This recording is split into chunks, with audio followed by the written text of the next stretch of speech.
지난주에 우리는 예수님을 향해 귀신의 왕 바알세불의 종이라 하는 사람들의 이야기를 들었습니다.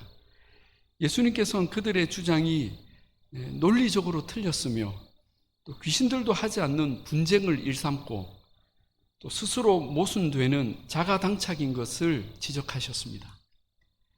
또한 어떤 증거도 믿으려 하지 않는 그들을 향해 내가 보일 표적은 요나의 표적뿐이라고 하시며 십자가 죽음으로 당신이 누구이신지를 보일 것이라고 하셨습니다. 예수님께서는 그 논쟁 후에 사람들이 모인 자리에서 예수님을 계속 거부하는 사람들에 대한 말씀을 이어가십니다. 예수님은 31절과 32절에서 심판날 지금 이 세대 사람들을 정죄할 이들이 따로 있다고 하십니다. 그들은 바로 남방 여왕과 니느웨 사람들입니다. 31절을 보십시다. 11장 31절. 심판 때에 남방 여왕이 일어나 이 세대 사람을 정죄하리니 이는 그가 솔로몬의 지혜로운 말을 들으려고 땅 끝에서 왔음이거니와 솔로몬보다 더 큰 이가 여기 있으며.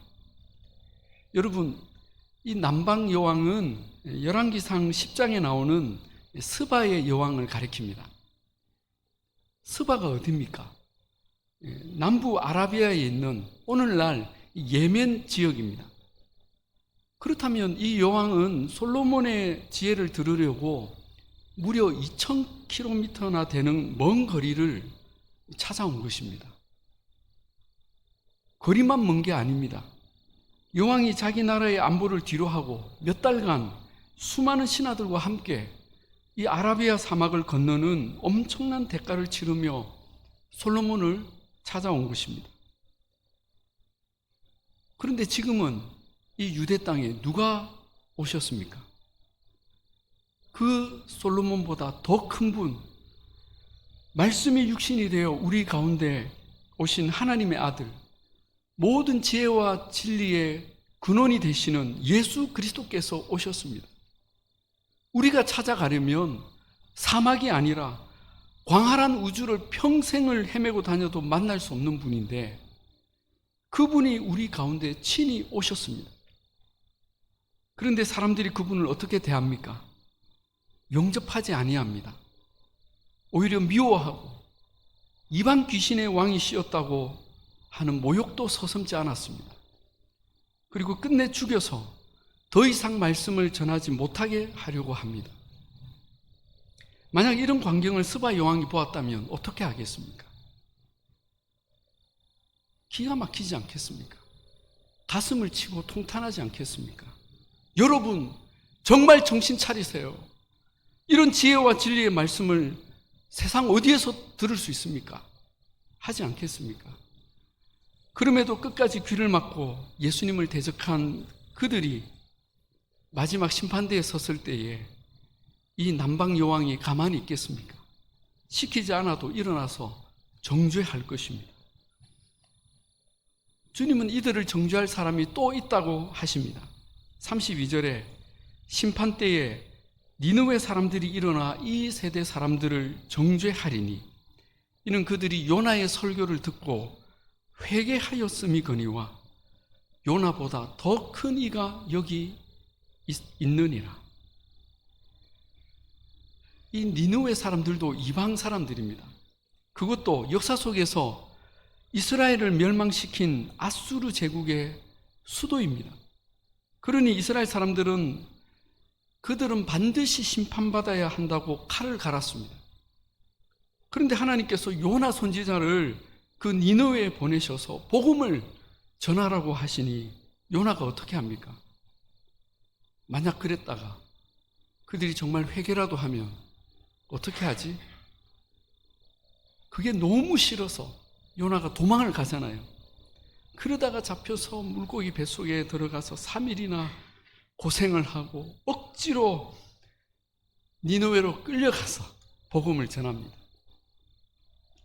이 니느웨는 얼마나 큰지 걸어서 3일을 다녀야 이 성을 다닐 수가 있는데 요나는 3일이 아니라 딱 하루. 그것도 이 성이 40일 뒤면 무너집니다. 이 말만 그냥 성의 없이 하고 다녔습니다. 그런데 어떤 일이 벌어집니까? 그 니느웨 임금부터 시작해서 모든 사람들이 굵은 베옷을 입고 금식을 하고 제 위에 앉아서 회개를 하는 것입니다. 그리고 하나님을 믿었다고 합니다. 그래서 그들은 심판을 면하게 됩니다. 그런데 지금 이 이스라엘 땅에 누가 와 계십니까?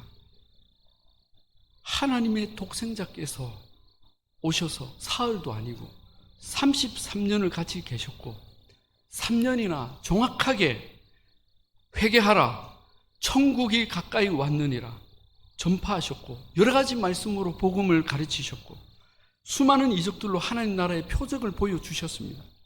그런데 사람들의 반응이 어떠합니까? 회개하지 않습니다. 아무리 보고 들어도 믿지 않습니다.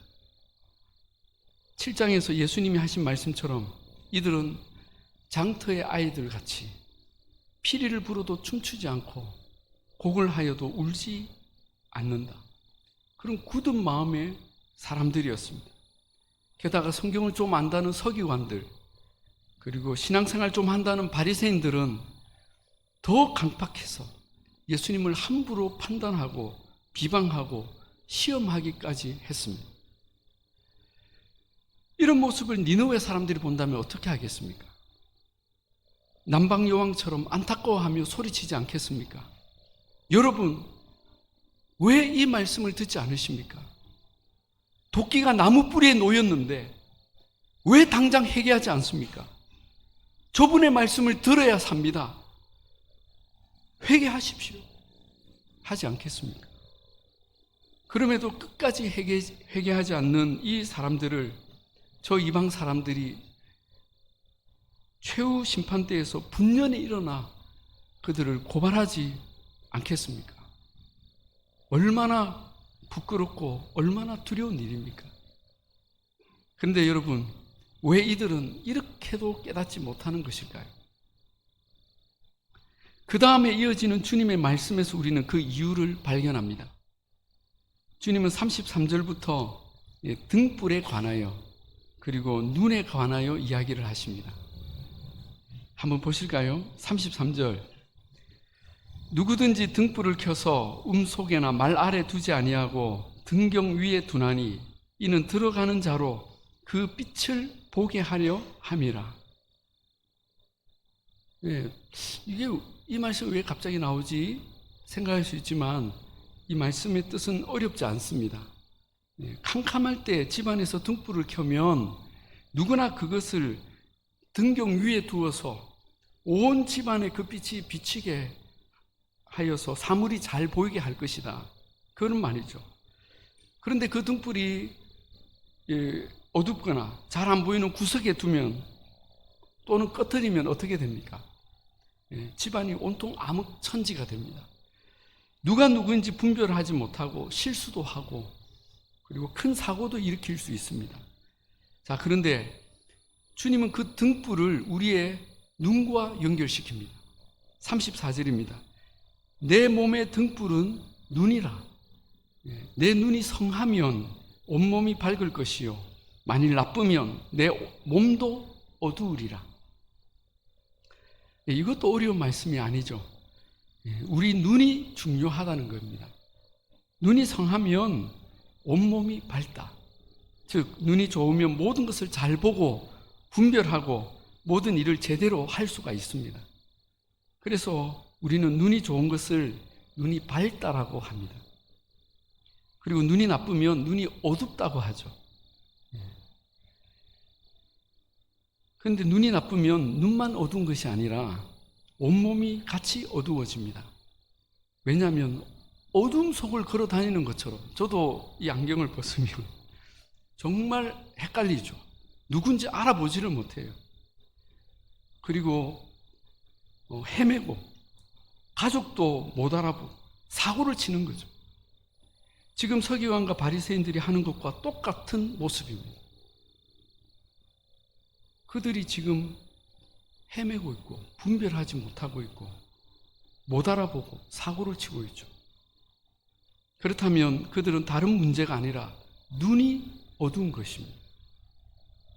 아는 건 많은데 눈이 어두우니까 보아도 보지 못하고 뭐가 맞고 틀린지 분별을 못하고 섬길 분을 알아보지 못하고 오히려 해치려고 하는 것입니다. 그런데 그들이 지도자라고 하니 주님은 소경이 소경을 인도한다며 기가 막혀 하십니다.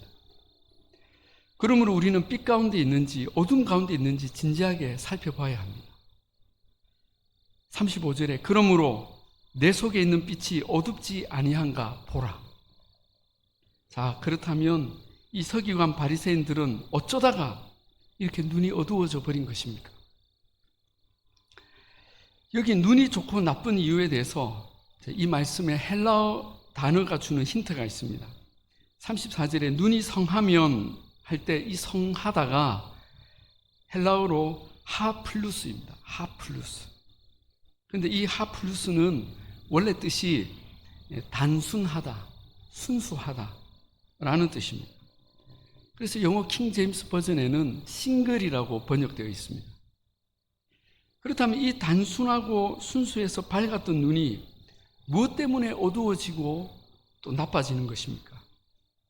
그것은 그 눈에 다른 무엇인가를 더 씌우기 때문입니다. 이 단순하지 않은 거예요. 쉽게 말하면 색안경 같은 것을 끼는 거죠. 그러면 시야가 어두워지고 세상이 그 색깔로 왜곡되게 보이는 것입니다. 가끔 그런 분들 계시잖아요. 밖에서 선글라스를 쓰고 있다가 실내에 들어와서는 여기는 왜 이렇게 어둡냐고 합니다. 그러면 뭐라고 합니까? 선글라스나 벗으라고 합니다. 그렇다면 이 서기관 바리새인들이 낀 색안경은 무엇입니까? 이들의 생각은 색안경은 한두 가지로 설명하기 어렵습니다. 그러나 한마디로 말하면 종교의 영입니다. 종교의 영. 그래서 예수님은 이어지는 본문에서 이 바리새인과 서기관들이 쓰고 있는 이 왜곡된 색안경들을 지적하십니다. 자, 그런데 예수님이 이것들을 드러내신 계기가 있습니다. 공교롭게도 그날 한 바리새인이 어떤 의도인지 예수님을 자기 집 점심 식사에 초대를 하였습니다. 그런데 예수님은 그 집에 가서 식사 전에 손을 씻지 않으셨습니다. 손 씻기를 지금의 우리보다 더 열심히 하고 손을 안 씻으면 마치 영혼이 죽는 것처럼 생각하는 바리새인의 눈에 예수님은 이상한 사람이었습니다. 38절에 바리새인이 보고 이상히 여기는지라. 자, 여기서 우리가 놓치지 말아야 할 단어가 있습니다.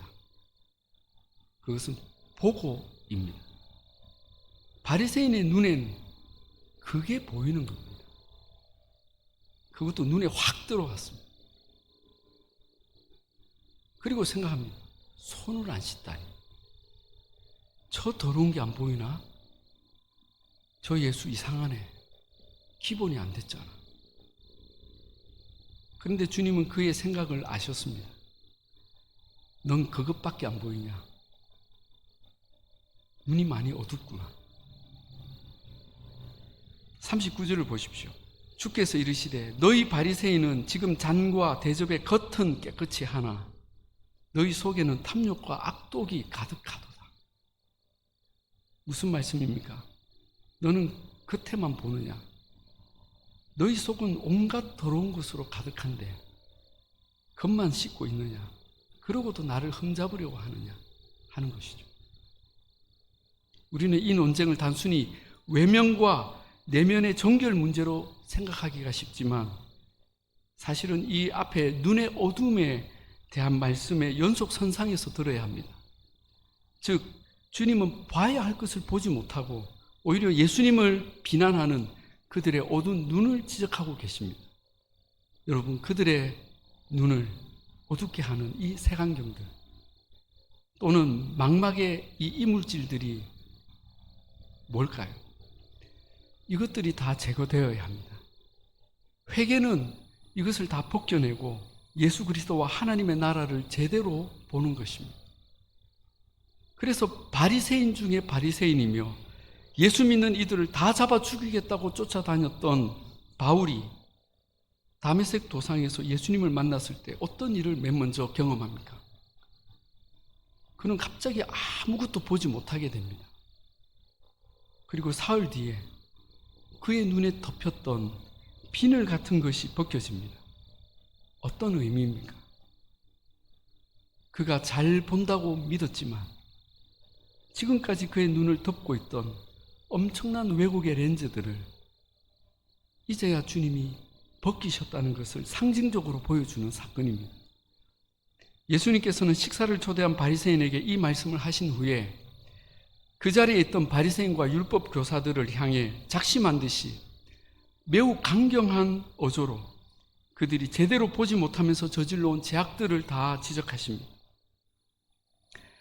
그것이 바로 화 있을 징조로 시작하는 6가지 죄악입니다. 먼저 바리새인들의 3대 죄악을 말씀하십니다. 42절부터입니다. 화 있을 징조 너희 바리새인들이여, 너희가 박하와 운향과 모든 채소의 11조는 들이되 공의와 하나님께 대한 사랑은 버렸도다. 그러나 이것도 행하고 저것도 버리지 말아야 할 것이니라. 그들은 겉모습만 보았기에 내면의 경건은 형편없었습니다. 주님은 경건의 겉과 속이 결코 따로가 아니라고 말씀하십니다. 43절 두 번째 화 있을진저 너희 바리새인이여, 너희가 회당의 높은 자리와 시장에서 문안받는 것을 기뻐하는도다.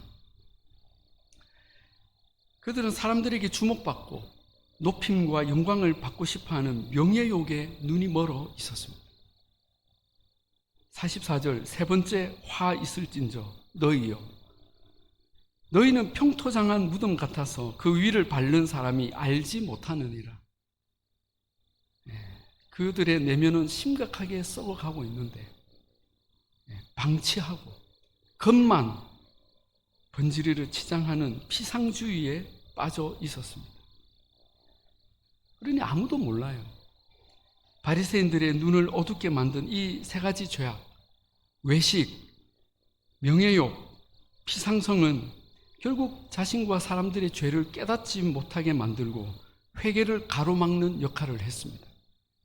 아마 바리새인들이 심판을 받을 때에 니느웨 사람들이 일어나서 정죄할 것입니다. 그런데 이어지는 서기관들, 즉 율법 교사들의 죄악은 심판날 남방 여왕이 일어나 정죄할 만큼 그들은 진리를 틀어막고 있었습니다. 주님은 46절부터 율법 교사들의 3가지 죄악을 말씀하십니다. 이르시되 화 있을진저 또 너희 율법 교사여, 지기 어려운 짐을 사람들에게 지우고 너희는 한 손가락도 이 짐에 대지 않는도다.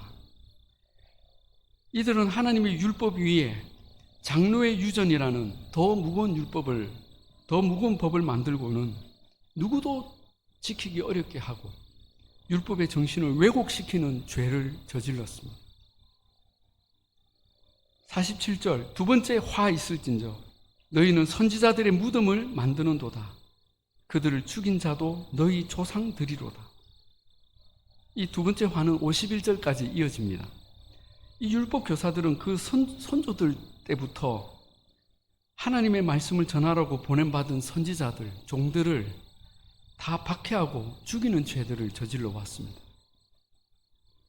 우리는 그 사도들을 왕들이 죽였다고 생각하는데 예수님은 그 배후 중심에 이런 율법학자들의 거짓말이 있었음을 주님이 지적하십니다. 52절 세 번째 화 있을진저 너희 율법 교사여, 너희가 지식의 열쇠를 가져가서 너희도 들어가지 않고 또 들어가고자 하는 자도 막았느니라. 이들에게는 사람들을 가르치고 섬기도록 부여받은 지식과 권세가 있었습니다. 그러나 그들은 그 직무를 유기하고 오히려 거짓말로 사람들을 유인하여 멸망의 길로 이끌었습니다. 이처럼 율법 교사들은 법 위에 법을 만들고 선지자들을 죽이고 자신들의 직무도 유기함으로 진리를 틀어막는 그런 죄악들을 저질러 왔습니다. 주님은 이처럼 그들의 눈이 어두워서 저지른 이 엄청난 죄악들을 다 열거하시며 화 있을지어다 하십니다. 얼마나 주님이 강경하십니까? 그런데 여러분, 주님이 이 정도 말씀하시면 알아들어야 하잖아요. 하다못해 움찔하기라도 해야 되잖아요. 그런데 놀랍게도 그들은 조금도 영향받지 않습니다. 그들의 눈과 양심은 철갑을 두른 듯 꿈쩍도 하지 않고 오히려 예수님을 향해 다시 대듭니다. 53절과 54절입니다. 거기서 나오실 때에 서기관과 바리새인들이 거세게 달려들어 여러 가지 일을 따져 묻고 그 입에서 나오는 말을 책잡고자 하여 노리고 있더라. 여러 가지 일을 따져 묻고 그 입에서 나오는 말을 책잡고자 하여 노리고 있더라. 놀라울 뿐입니다. 그런데 여러분, 이게 누구의 모습입니까? 혹시 생각나는 사람들이 있습니까? 그렇죠. 거울 속에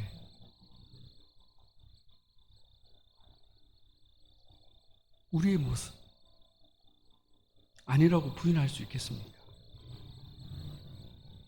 우리는 두렵고 떨리는 마음으로 이 말씀을 보며 내 안에 모든 죄악들을 벗겨내야 합니다. 피눈물을 쏟더라도 내 눈에 모든 악한 비늘들을 벗어버리고 주님이 오늘까지 주신 회개의 기회를 붙잡아야 할 것입니다. 마지막으로 우리가 아까 읽었던 말씀을 다시 한번 보겠습니다. 35절 36절입니다. 그러므로 내 속에 있는 빛이 어둡지 아니한가 보라. 내 온몸이 밝아 조금도 어두운 데가 없으면 등불의 빛이 너를 비출 때와 같이 온전히 밝으리라 하시니라. 여러분, 이것이 우리가 기도할 제목입니다. 나는 온몸이 밝아 조금도 어두운 데가 없는가? 우리 내면의 등불은 성령의 기름 부으심이 있을 때 더 밝게 타오릅니다. 여러분, 우리는 온전히 성령님으로 충만하십니까? 성령님의 조명으로 나는 진리를 밝히 보고 있습니까? 성령님이 주신 열매로 내 안에 사랑과 희락과 화평과 오래 참음과 자비와 양선과 충성과 온유와 절제의 열매가 맺히고 있습니까? 할렐루야. 성령님이 주시는 은사로 나는 거룩한 능력과 권세로 하나님 주신 사명을 날마다 이루어가고 계십니까? 우리가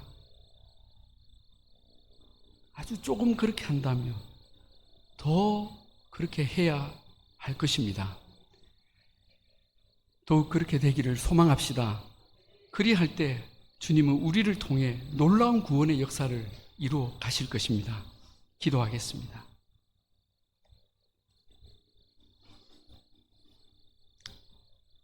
거룩하신 하나님, 우리의 눈은 열려 있지만 온전하고 순수한 시선으로 하나님의 역사를 바라보지 못할 때가 너무나 많습니다. 너무나 왜곡된 시선으로 이웃과 세상을 바라볼 때가 많습니다.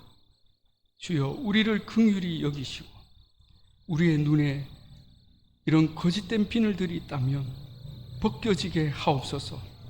그리하여 주님의 진리를 밝히 보게 하시고 하나님의 역사를 밝히 보게 하시고 이 세상을 향한 하나님의 놀라운 사랑과 능력을 보게 하옵소서. 날마다 주님의 신령한 빛을 비춰주시고 우리 안에 있는 주님의 빛이 세상을 밝히는 등불이 되어 우리 한 사람 한 사람이 세상의 소망이 되고 기쁨이 되게 하여 주옵소서. 오늘의 말씀을 감사드리며 우리 주 예수님의 이름으로 기도하옵나이다. 아멘.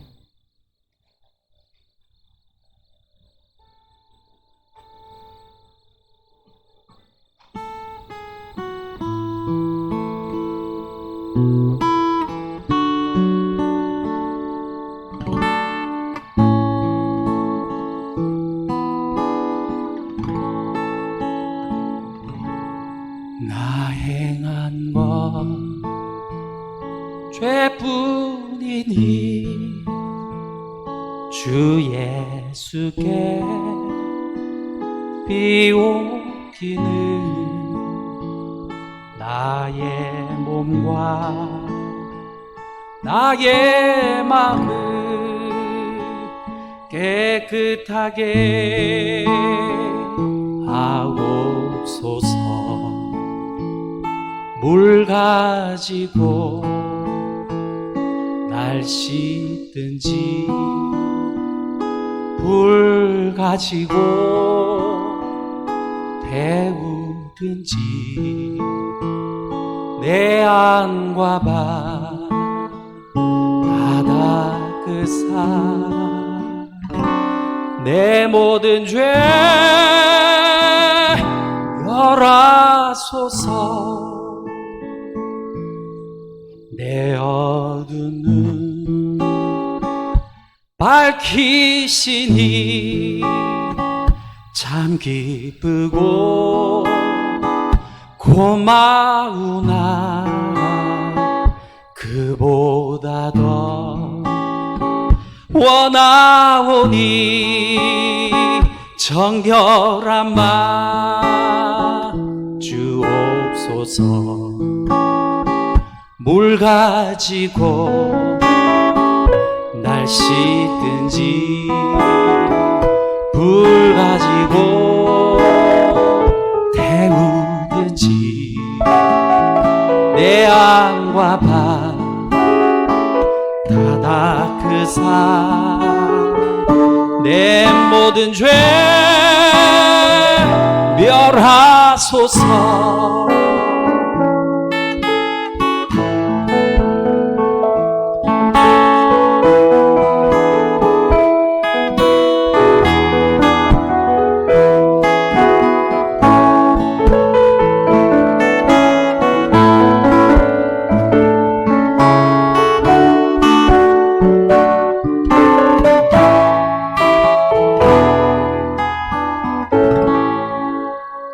정결한 마음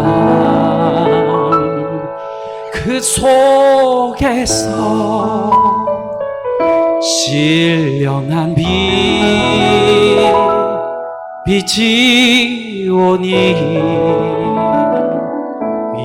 이러한 마음 나 얻으면 눈까지도 밝으리라. 못된 행실 다 고치고 악한 생각 다 버려도 주 앞에서 정결하고 자랑치는 못하리라. 물 가지고 날 씻든지 불 가지고 태우든지 내 안과 바다 닦으사 내 모든 죄 멸하소서. 물 가지고 날 씻든지 불 가지고 태우든지 내 한과 바다 닦으사 내 모든 죄 멸하소서.